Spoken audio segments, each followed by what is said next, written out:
Assalamualaikum warahmatullahi wabarakatuh. Gimana kabarnya anak-anak? Baik, udah siap minggu depan mau ulangan? Ya, karena minggu depan kita sudah ulangan, jadi hari ini pelajarannya santai-santai aja ya. Bapak sambil ngopi, nggak apa-apa kan? Baik. Saya seruput dulu kopinya ya. Karena minggu depan kita ulangan, hari ini kita mengulang materi apa ya? Yang mungkin pasti akan keluar di ulangan yang akan datang. Kita akan membahas tentang perang, yaitu peperangan Nabi Muhammad ketika Nabi Muhammad sudah hijrah ke Madinah. Oh ya, sebelumnya kita berdoa dulu, kita membaca Al-Fatihah supaya pelajaran nanti akan berjalan dengan lancar dan UAS kita bisa dimudahkan oleh Allah Subhanahu wa taala dan naik kelas, lulus dengan nilai yang bagus. Amin. Baik. Setelah Nabi Muhammad hijrah dari Mekah ke Madinah, berselang 2 tahun di Madinah, terjadilah Perang Badar. Perang Badar ini terjadi pada tahun kedua Hijriah, yaitu tahun kedua setelah Nabi Muhammad menetap di Madinah. Lah, penyebabnya apa? Penyebabnya yaitu ketika Abu Sufyan pulang dari Syria, mereka dihadang oleh umat muslim. Kemudian mereka mengirimkan surat kepada kaum kafir Quraisy yang ada di Mekah bahwa mereka dihadang oleh umat muslim.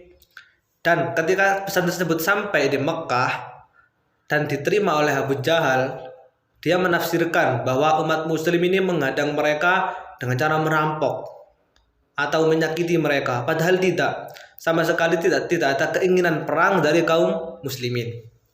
Nah, karena Abu Jahal ini salah menafsirkan, jadi dia langsung mengirimkan 1.000 pasukan lengkap, senjatanya, kuda, unta, semuanya lengkap. Dan pada saat itu kaum muslimin hanya berjumlahkan 313 orang. 313 lawan 1.000. Jadi 3 kali lipatnya. 313 itu 2 pakai kuda dan 70 berunta. Sisanya jalan kaki. Sedangkan kaum Quraisy berkuda banyak, unta banyak, pedangnya juga bagus-bagus. Jadi kalah jauh sebenarnya. Kemudian sampailah di lembah Badar, mereka kedua bertemu. Dari kaum muslimin yang berjumlah 313 dengan kaum kafir yang berjumlah 1.000. Lah, sebelum perang ini dimulai, itu ada perwakilan dari pihak kaum kafir dan kaum muslimin. Jadi mereka mengutus 3 orang sebelum berperang itu untuk berduel, adu kekuatan. Jadi di muslim itu ada, di pihak Nabi Muhammad itu ada Ali bin Abi Thalib, Hamzah dan Ubaidah melawan 3 orang kafir. Dan setelah perang duel ini terjadi, dan alhasil 3-3-nya dimenangkan oleh kaum muslimin.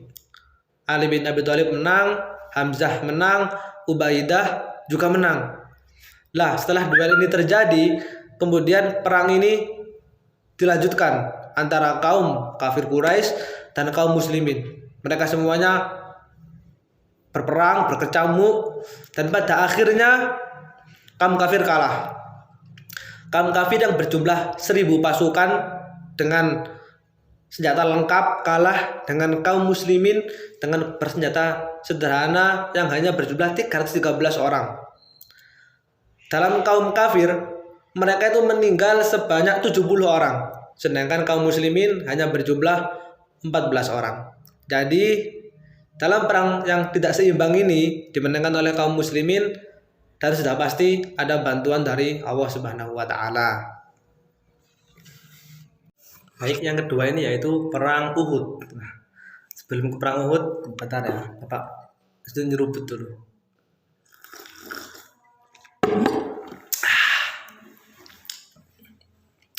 Di perang Uhud ini terjadi di Gunung Uhud pada tahun ke-3 Hijriah, yaitu tahun ketiga setelah Nabi Muhammad hijrah dari Mekah ke Madinah, atau setahun setelah perang Badar. Jadi tahun kemarin itu perang Badar, kemudian tahun ini perang Uhud. Lah, kenapa terjadi perang Uhud? Itu karena kaum kafir Quraisy ingin membalas dendam karena kalahnya mereka di perang Badar. Akhirnya mereka ingin membalas dendam. Dari Mekah mereka mengeluarkan 3.000 pasukan berunta, kemudian 200 pasukan berkuda, dan 700 pasukan berbaju besi yang dipimpin oleh Khalid bin Walid. Mereka langsung berangkat dari Mekah menuju Madinah. Lah, ketika di perjalanan Nabi Muhammad ini mendengar berita dari pamannya yang bernama Abbas bin Abdul Muthalib. Lah, setelah Nabi Muhammad mengetahuinya, Nabi Muhammad langsung bergegas menyiapkan pasukan yang berjumlah hanya 1.000. Jadi 1.000 berbanding dengan 4.000. Ini selisihnya sangat jauh. Lah, akhirnya Nabi Muhammad keluar kota Madinah dan bertemu di Gunung Uhud. Lah, setelah mereka bertemu, Nabi Muhammad menyiapkan strategi perang, yaitu menempatkan 50 ahli pemanah di atas Gunung Uhud untuk berjaga-jaga apabila ada serangan balik dari kaum Quraisy, dan juga untuk memanah ketika peperangan sedang dimulai. Lah, ketika peperangan berlangsung, umat Islam ini berhasil memukul mundur kaum Quraisy. Lah, karena umat Islam ini sudah memenangkan pertandingan, memenangkan peperangan, akhirnya yang pemanah yang ada di atas itu kayak meyakini kalau perang udah usai. Jadi mereka langsung turun dari gunung yang pada awalnya itu tidak boleh turun ke gunung oleh Nabi Muhammad dengan alasan apapun. Tapi karena mereka ini udah kayak berpikir, wah ini perang udah menang, karena kaum muslimin udah mendorong mereka untuk mundur. Akhirnya mereka turun dari bukit untuk mengambil harta rampasan yang tertinggal, entah berupa senjata, barang-barang, emas. Akhirnya kaum Quraisy melihat kejadian tersebut, mereka turun. Akhirnya mereka memutar balikkan dengan naik kuda untuk membokong kaum muslim. Nah, karena pemanah yang ada di atas bukit ini hanya sedikit, mereka kewalahan memanahi mereka. Akhirnya kaum kafir itu naik ke gunung untuk membunuh pemanah tersebut, dan panahnya diambil alih oleh kaum kafir dan mereka menembaki kaum muslimin. Ada juga yang membokong dari belakang. Lah, karena kejadian ini kaum muslimin langsung kalah. Dari kaum muslimin ini yang terbunuh yaitu 70 orang, dan kaum kafir Quraisy hanya berjumlah 25 orang.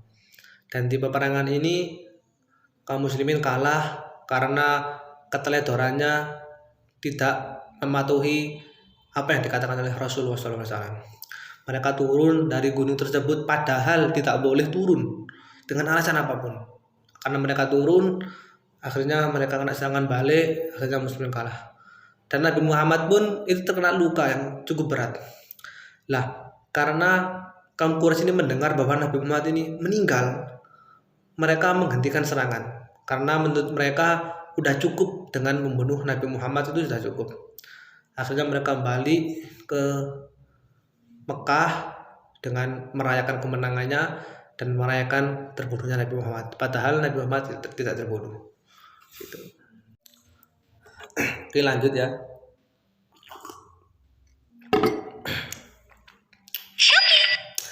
Lanjut ke perang Khandaq, yaitu perang Khandaq, yaitu perang ketiga Nabi Muhammad, perang ketiga yang dipimpin langsung oleh Nabi Muhammad. Peperangan ini terjadi tahun ke-5 Hijriah, yaitu 5 tahun sesudah Rasulullah hijrah dari Mekah ke Madinah. Lah, dalam peperangan ini, perang Khandaq itu dinamakan juga perang Ahzab atau perang sekutu, karena yang berhadapan dengan kaum muslimin itu tidak hanya kaum kafir Quraisy, tapi kaum kafir Quraisy Mekah dengan sekutu-sekutunya.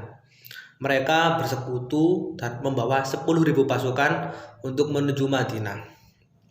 Lah, ketika Nabi Muhammad mendengarkan berita tersebut, Nabi Muhammad langsung bermusyawarah dengan teman-temannya, dengan sahabat-sahabatnya. Mereka bermusyawarah bagaimana caranya kita berperang dengan mereka. Akhirnya ada salah satu sahabat yang bernama Salman Al-Farisi. Dia mengusulkan untuk membuat parit atau lubang besar mengitari perbatasan kota Madinah. Lah, Kemudian sama Rasulullah SAW disetujui.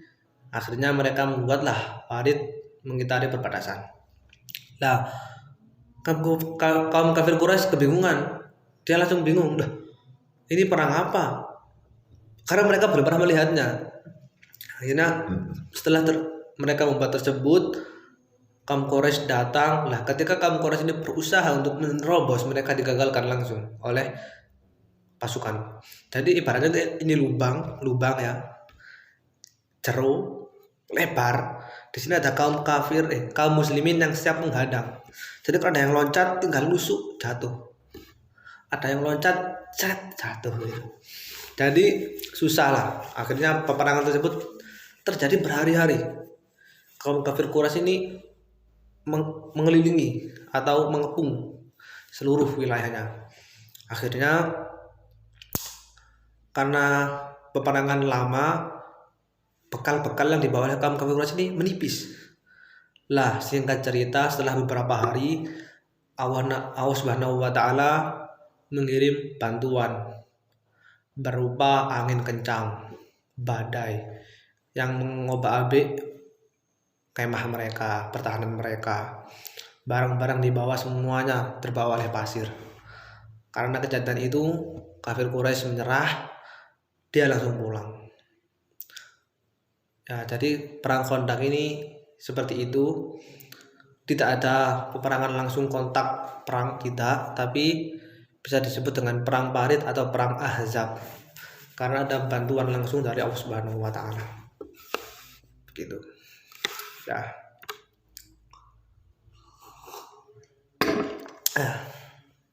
Jadi mungkin itu saja yang bisa Bapak sampaikan sebelum minggu depan UAS. Semoga UASnya lancar, mendapat nilai yang bagus, bisa membanggakan orang tua, bisa berguna bagi bangsa dan negara, bisa masuk surga bersama keluarga-keluarga tercinta. Amin ya rabbal alamin. Jadi itu saja. Terima kasih. Doa Bapak menyertai kalian ya. Wassalamualaikum warahmatullahi wabarakatuh.